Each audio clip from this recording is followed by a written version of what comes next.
part 2 na tayo ng ating Lotte World kasi kahapon it's closed. So, bumalik tayo para makapaglaro na yung mga kids. Oh my God. Wow! So, may train dun sa taas. Meron din ditong skating. Gusto ata nila braiding kasi hindi pa sila nakakapag-practice. Ang lawak dito sa loob. Wow! It's beautiful! Kasing beautiful ko. Buti na lang may indoor. So, mamaya pag di na mainit, lalabas kami. Diba? Medyo sobrang init pa sa labas. So, mamaya tayo sasakay sa mga roller coaster. Para makapaglaro yung mga kids dito sa loob. May hot air balloon din, babe. Look. Ayan, may hot air balloon. Where do you want to start, Ray?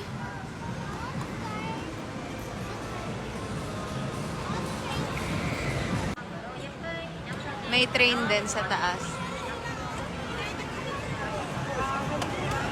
Cute nga ng hot air balloon eh. Let's go to hot... Babe, let's go there oh. Hot air balloon. Ayaw niya ng heights. Ayaw niya ng heights. Let's go. Let's go. So, where are we gonna start? Ayaw ni Papa P mag-hot air balloon, natatakot. Balloon?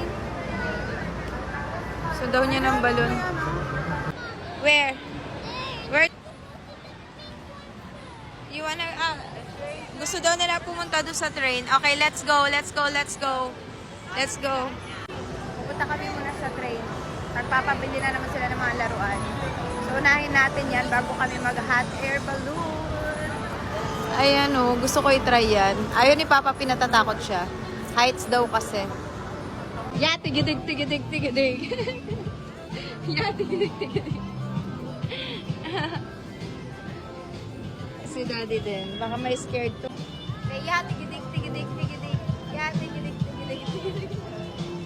Yay! See, it's not scary. I told you. Right?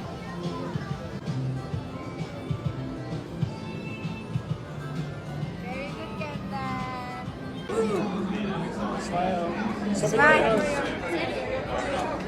Wait naman.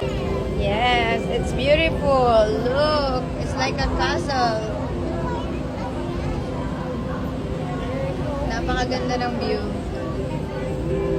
You like it, Brain? Yeah. Parang natakot na baba.